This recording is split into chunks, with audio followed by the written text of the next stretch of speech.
इस अनोखी कहानी की शुरुआत होती है ग्रैम नाम के एक आदमी को दिखाते हुए, जो पास ही वाले चर्च में एक फादर का काम किया करता था। लेकिन कुछ महीनों पहले ग्रैम की वाइफ की कार दुर्घटना में मौत होने के कारण ग्रैम का गॉड पर से भरोसा पूरी तरीके से उठ गया था और तब से ही ग्रैम ने फादर की नौकरी छोड़ दी थी। वो तो अब अपने घर के पास में ही मक्कों की फसलों की खेती करता। ग्रैम का एक छोटा भाई भी था जिसका नाम मैरिन होता है। ग्रैम की वाइफ के मरने के बाद उसका छोटा भाई मैरिन उसी के साथ रहने आ गया था, जिससे कि ग्रैम को उसकी मक्के की फसल उगाने में मदद मिल सके। उन सभी की लाइफ अब धीरे धीरे इसी तरीके से चल रही होती है। अब एक दिन ग्रैम का बेटा फसलों के अंदर से काफी तेजी से चिल्ला रहा था, जिसे सुनते ही ग्रैम और उसका भाई मैरिन भागे भागे वहाँ पर चले जाते हैं। ग्रैम के बेटे ने अपने फादर को उस तरफ देखने के लिए कहा। ग्रैम के तो पूरे होश ही उड़ गए थे, क्योंकि उस एरिया की मक्के की फसल पूरी तरीके से तहस नहस हो चुकी होती है। देखने पर ऐसा लग रहा था कि किसी बड़ी और विशालकाय चीज ने यहाँ पर लैंड किया है। लेकिन ये तबाही ग्रैम के मक्के की फसल के ऊपर काफी बड़े पैमाने पर फैला हुआ था। ग्रैम के दोनों कुत्ते भी काफी ज्यादा अजीब बिहेव कर रहे होते हैं, जैसे कि उन्हें कुछ सेंस हो रहा था। ग्रैम को इतनी ज्यादा तबाही देखकर लगने लगा होता है कि ये काम जरूर उन डाकुओं का होगा जो रात के समय हमला करते थे। ग्रैम तुरंत ही कॉल करके एक पुलिस ऑफिसर को बुला लेता है। थोड़ी देर में ही लिंडा नाम की एक पुलिस ऑफिसर ग्रैम के घर पर इन्वेस्टिगेशन करने आ गई थी। ग्रैम बताता है कि उसकी मक्के की फसल की जो हालत हुई है, उसका पूरा शक डाकुओं पर जा रहा है जो रात के समय हमला करते थे। लेकिन लिंडा ने तो ग्रैम को साफ साफ बताया था कि हमने उनमें से सारे डाकुओं को पकड़ लिया है और अगर वो सब हमारे हिरासत में है तो वो ये ऐसा कैसे कर पाएंगे। फिलहाल के लिए ग्रैम लिंडा को लेकर अपने मक्के की फील्ड में आ जाता है जहाँ पर वो तबाही हुई थी। लिंडा ने जब सारी चीजें अच्छे से देखी तब वो ग्रैम को कहती है कि इतनी बड़ी तबाही कोई इंसान तो कर नहीं सकता, जरूर इसमें किसी और का हाथ है। तभी अचानक ग्रैम का बेटा फिर से चिल्लाने लगा था। जब लिंडा और ग्रैम उसके बेटे के पास जाते हैं तब पता चला कि ग्रैम के बेटे ने उसके एक कुत्ते को जान से मार दिया है। वो तो कह रहा था कि इस कुत्ते ने आउट ऑफ कंट्रोल होकर मुझ पर हमला करने की कोशिश की थी, इसीलिए खुद की प्रोटेक्शन करने के लिए मैंने इसे जान से मार दिया। हालांकि ग्रैम को पता था कि उसका बेटा डरा हुआ है, इसीलिए वो उन्हें ज्यादा कुछ डांटता नहीं और अपने फैमिली वालों को लेकर घर के अंदर चला जाता है। लिंडा ने ग्रैम से कहा था कि इस केस पर इन्वेस्टिगेशन करने के लिए उसे थोड़ा और वक्त चाहिए, इसीलिए वो अगले दिन आएगी अपनी रिसर्च करने के लिए। अब यहाँ रात होने पर सभी लोग सो गए थे। तभी अचानक ग्रैम की बेटी का बिहेवियर एकदम अजीब लग रहा था। वो तो तुरंत ही अपने फादर के पास आकर कहने लगी थी कि मुझे पानी चाहिए, बल्कि पानी तो उसके साइड में ही रखा हुआ था। ग्रैम की बेटी ये भी कह रही होती है कि बाहर एक बहुत ही खतरनाक मॉन्स्टर खड़ा है जो लगातार मुझे घूरता जा रहा था। ग्रैम को लग रहा होता है कि शायद उसकी बेटी को कोई खतरनाक सपना आया था जिसकी वजह से वो ये सारी चीजें बोल रही है। बट जैसे ही ग्रैम की नजर खिड़की पर पड़ती है तब छत के ऊपर एक काला साया सच में खड़ा हुआ था।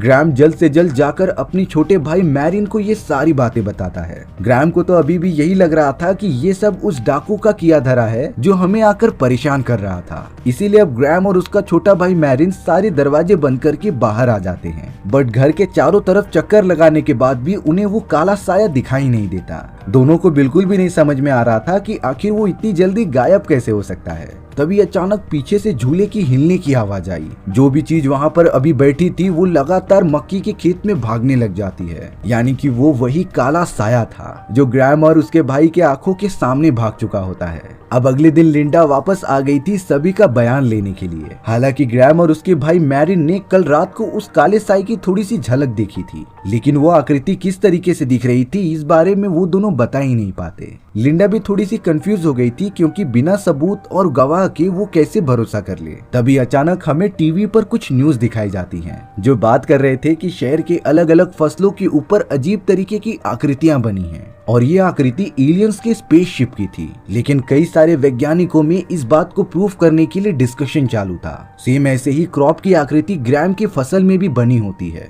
लेकिन लिंडा ग्रैम को बता रही थी कि इसी तरीके की आकृतियां हमें कुछ सालों पहले भी देखने मिली थी। लेकिन चौंकाने वाली बात होती है कि उस समय इन्वेस्टिगेशन करने के दौरान पता चला कि वह आकृतियां किसी एलियन स्पेसशिप की नहीं बल्कि इंसानों के ग्रुप ने बनाई थी, जो सिर्फ ये चाहते थे कि उनकी जगह बहुत ही ज्यादा फेमस हो जाए।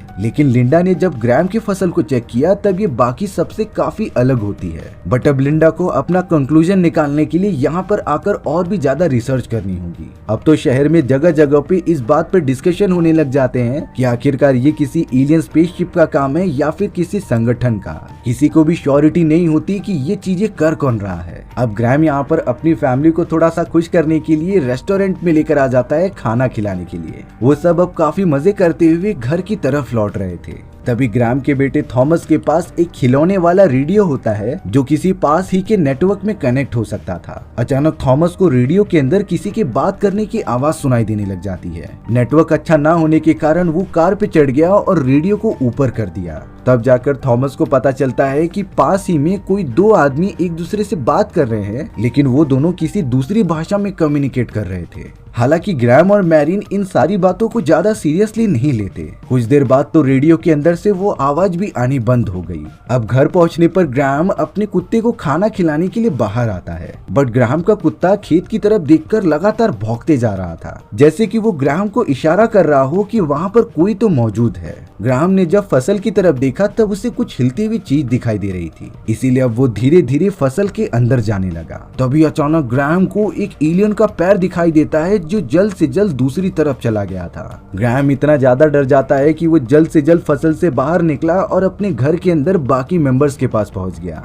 हालांकि ग्रैम ने एलियन के बारे में अभी अपने भाई को भी नहीं बताया होता। मैरिन तो यहाँ एक न्यूज देखने में बिजी होता है जहाँ पर रिपोर्टर्स दिखा रहे थे कि शहर के ठीक ऊपर बहुत सारी चमकती हुई स्पेसशिप दिखाई गई हैं। उन्होंने गवर्नमेंट से भी कंफर्म करके पता किया कि ये उनके एयरक्राफ्ट तो नहीं है। साथ ही साथ इन स्पेसशिप को रडार पर भी स्पॉट नहीं किया जा सकता, यानी कि ये पक्की बात है कि ये सारी चीजें एलियंस की स्पेसशिप हैं जो शहर के एकदम ऊपर ही खड़ी हैं। ग्रैम और उसका छोटा भाई मैरिन तो ये सारी खबरें बड़े ध्यान से देख रहे थे, क्योंकि कुछ दिनों से उनके साथ भी काफी अजीब चीजें हो रही थी। मैरिन को भी इस बात पर भरोसा हो गया था, क्योंकि जब सुबह हुई तब वो एलियन की सारी स्पेसशिप गायब हो चुकी थी। बट उस रास्ते में जब एक बर्ड उड़ता हुआ गया तब वो अचानक उसी स्पॉट से टकराकर नीचे गिर गया। यानी कि मैरिन का कहना था कि वो स्पेसशिप अभी भी वहीं पर है, लेकिन वो इनविजिबल हो चुकी हैं, जिसे कि हम इंसान देख नहीं सकते।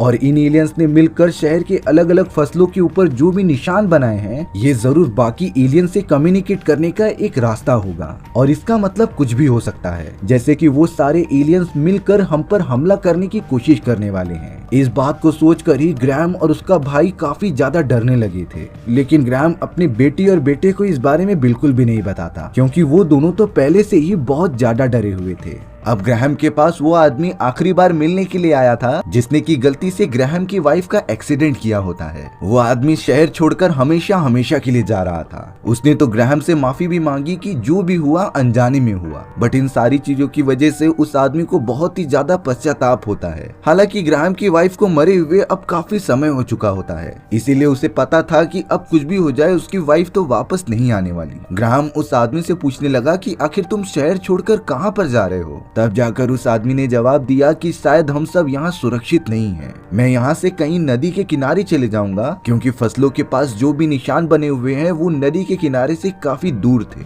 यानी कि कहीं न कहीं वो खतरनाक स्पेसशिप वाले पानी से डरते थे। ग्रैहम ने उस आदमी से पूछा कि क्या तुमने उन स्पेसशिप में मौजूद एलियंस को देखा है कि नहीं। ग्रैहम ने उस आदमी से पूछा कि क्या तुम्हें पता है कि कौन ये सारी चीजें कर रहा है। तब जाकर वो कहता है कि मैं आपसे झूठ नहीं बोलूंगा, मैंने उनमें से एक को अपने घर के किचन में बंद करके रखा है। और ये कहकर वो तुरंत ही वहाँ से चला जाता है। अब ग्रैहम को किसी भी हालत में देखना था कि उसके किचन में कौन मौजूद है। ग्रैहम धीरे धीरे घर की तरफ आगे बढ़ता रहता है, जहाँ पर किचन के दरवाजे को लॉक लगाया गया था। उसके अंदर लिटरली कोई हलचल कर रहा होता है। ग्रैहम को तो लग रहा था कि ये कोई टेररिस्ट ऑर्गेनाइजेशन के लोग होंगे जो चारों तरफ दंगा फसाद करने की कोशिश कर रहे हैं। इसीलिए अब ग्रैहम ने अपने हाथ में चाकू ले लिया और दरवाजे के ठीक नीचे से डालकर रिफ्लेक्शन में चेक करने लगा कि अंदर है कौन। तभी अचानक ग्रैहम को मारने के लिए एक नुकीला हाथ बाहर आता है, जो किसी खतरनाक एलियन का हाथ लग रहा था। ग्रैहम ने तो खुद की प्रोटेक्शन के लिए चाकू की मदद से उसका हाथ काट दिया था, जिसके बाद वो एलियन इतनी ज्यादा तेजी से चिल्लाया कि उसकी आवाज कई किलोमीटर तक पहुंच रही थी।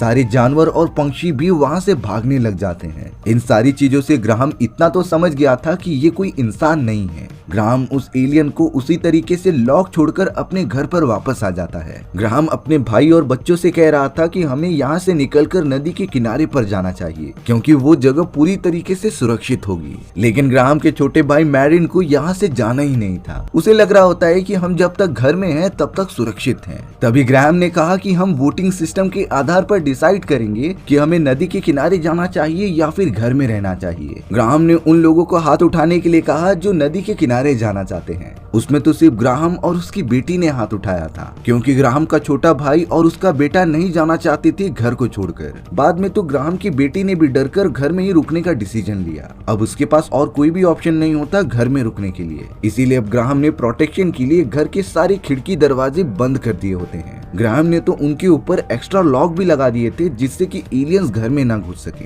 अब वो सब न्यूज देखते हैं कि जो एलियन स्पेसशिप एक शहर के ऊपर खड़ी हुई थी वो सब अब बड़ी तादाद में कई सारे शहरों के ऊपर आ गए थे, जैसे कि वो अपनी पूरी की पूरी सेना को पृथ्वी पर धीरे धीरे बुला रहे थे। डरा देने वाली बात ये थी कि अब कई सारे एलियंस खुल्लम खुल्ला शहर में घूमने लग जाते हैं, जिससे सारे इंसान डरने लगे थे कि ये एलियंस हम पर हमला करके खत्म न कर दें। ग्राहम अब अपनी फैमिली के साथ बैठकर डिनर कर रहा होता है, तभी उसके बेटे के रेडियो पर कुछ सिग्नल्स आना स्टार्ट हो गए थे। दरअसल आसपास में ही कोई दो एलियंस एक दूसरे से बात कर रहे होते हैं और वही सारी चीजें इसके अंदर सुनाई दे रही थी। ग्राहम को समझ में आ जाता है कि शायद वो खतरनाक एलियंस हमारे पास आ रहे हैं हमला करने के लिए। इसीलिए अब ग्राहम और उसके भाई मैरिन ने लकड़ियों की मदद से सारे खिड़की और दरवाजे को बंद करना स्टार्ट कर दिया था, क्योंकि अगर वो खतरनाक एलियंस अंदर घुस गए तब उनमें से कोई भी नहीं जिंदा बचेगा। थोड़ी देर बाद ही बाहर की तरफ हलचल होना स्टार्ट हो जाती है। देखने से पता चल रहा था कि वहाँ पर एक एलियन नहीं बल्कि कई सारे एलियंस होते हैं जो ट्राई कर रहे थे घर के अंदर घुसने का।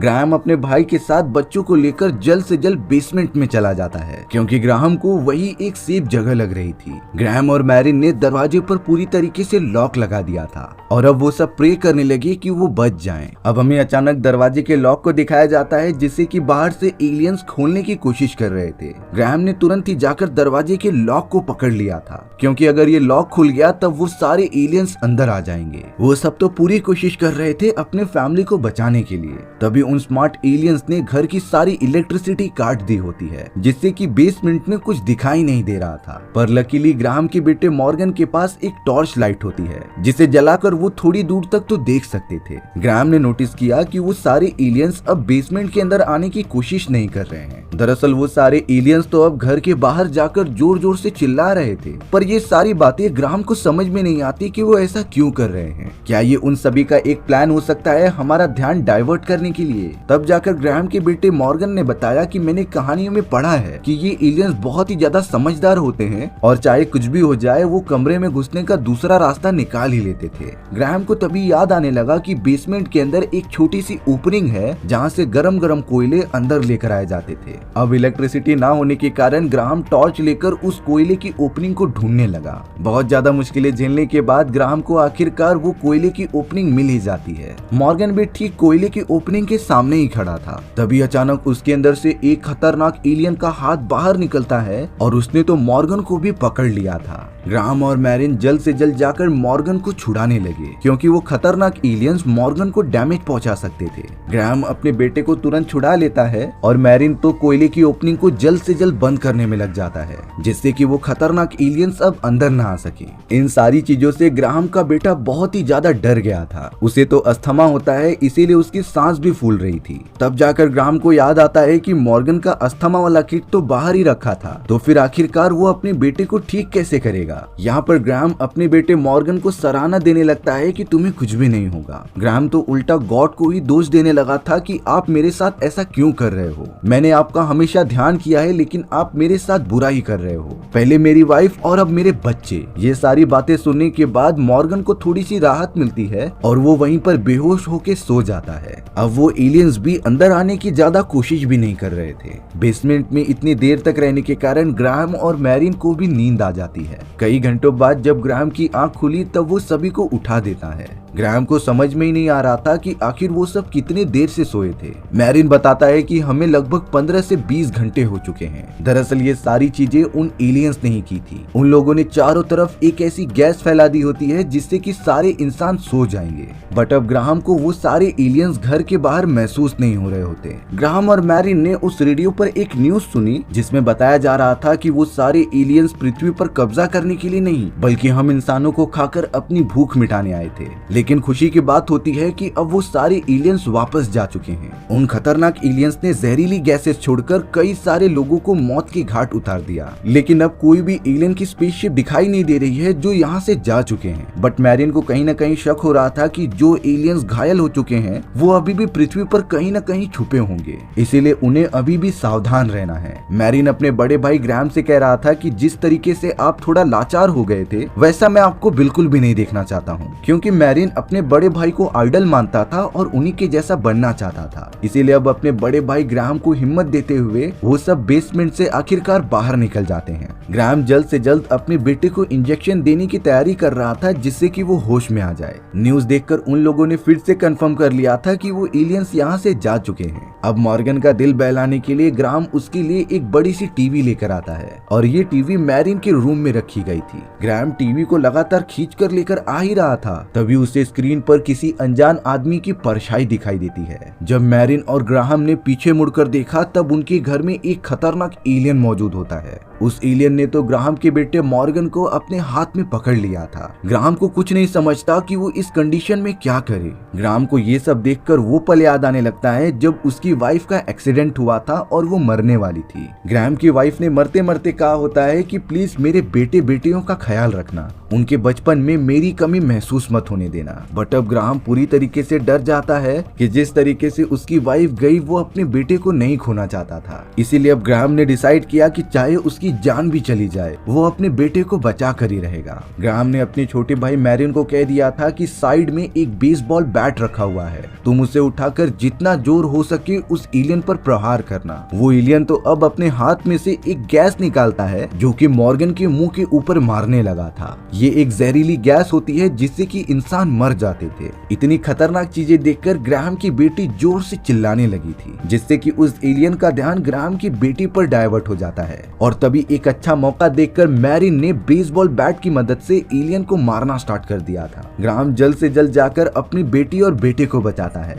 मैरिन अब चाहे कुछ भी हो जाए उस एलियन को छोड़ने नहीं वाला था। वो लगातार बेसबॉल बैट से एलियन के ऊपर हमला करते ही जाता है। वो एलियन तो अलमारी से जाकर टकरा गया था जिसके ठीक ऊपर थोड़ा सा पानी रखा होता है। वो पानी जब एलियन की बॉडी पर गिरा तब उसकी उतने पार्ट की स्किन जलने लगी, जिससे कि ग्राहम पूरी तरीके से समझ गया था कि ये एलियंस पानी से डरते हैं और इनकी बॉडी पानी से खत्म हो सकती थी। ग्राहम को तो वही आदमी याद आता है जिसने उसकी वाइफ का एक्सीडेंट किया था। इसी वजह से वो आदमी ग्राहम को कह रहा था कि वो नदी के किनारे जाना चाहता है क्योंकि ये खतरनाक एलियंस पानी के पास बिल्कुल भी नहीं आएंगे। अब मैरिन को भी कमजोरी पता चलने के बाद वो लगातार एलियन को मारता है और उसके ऊपर घर में मौजूद पानी गिराने लगता है। एकदम बेबस हो जाने के बाद वो एलियन कुछ नहीं कर पा रहा था और अब देखते ही देखते उसकी वहाँ मृत्यु हो गई थी। ग्राहम तो जल्द से जल्द अपने बेहोश हुए बेटे को बाहर लेकर आता है होश में लाने के लिए। ग्राहम तो गॉड से प्रे करने लगा था कि प्लीज उसकी बच्चे की जान बचा लो। थोड़ी देर बाद ही अचानक मॉर्गन की आंखें खुल गई थी। मैरिन और ग्राहम पूरी तरीके से शॉक थे कि ये कैसे हुआ। दरअसल जिस समय उस खतरनाक एलियन ने मॉर्गन को पकड़ रखा था उसे एक जोरदार अस्थमा का अटैक आया हुआ होता है और अस्थमा के अटैक में फेफड़े थोड़ी देर के लिए काम करना बंद कर देते हैं और उसी समय एलियन ने जहरीली गैस मॉर्गन के मुंह पर छोड़ी थी जिससे कि मॉर्गन ने अपनी बॉडी के अंदर लिया ही नहीं और आखिरकार बाल बाल मॉर्गन की जान बच गई। ग्राहम जिसका गॉड पर से भरोसा उठ चुका था वो उन्हें शुक्रिया अदा करने लगता है। ग्राहम के मन में गॉड के खिलाफ जो भी ईर्ष्या भरी हुई थी वो अब मिट चुकी होती है। अब सारी चीजें नॉर्मल होने के बाद ग्राहम अपनी फैमिली के साथ खुशी खुशी रहने लगता है। कुछ महीनों बाद हमें दिखाया गया कि ग्राहम अब गॉड पर भरोसा करने लगा है और वो अब फिर से एक चर्च के अंदर फादर बन चुका था जो अपनी आगे की सारी जिंदगी गॉड की आस्था करते हुए निकाल देगा। और इसी तरीके से हमारी ये कहानी यहीं पर खत्म हो जाती है। सो व्यूअर्स, आपको ये स्टोरी कैसी लगी कमेंट सेक्शन में बताना भूलना मत। और अगर आपको मेरा एक्सप्लेनेशन 1% भी अच्छा लगा होगा ना तो वीडियो को लाइक एंड चैनल को सब्सक्राइब जरूर कर देना। मिलते हैं इसी तरीके की एडवेंचरस और अनोखी कहानियों में, तब तक के लिए बाय बाय।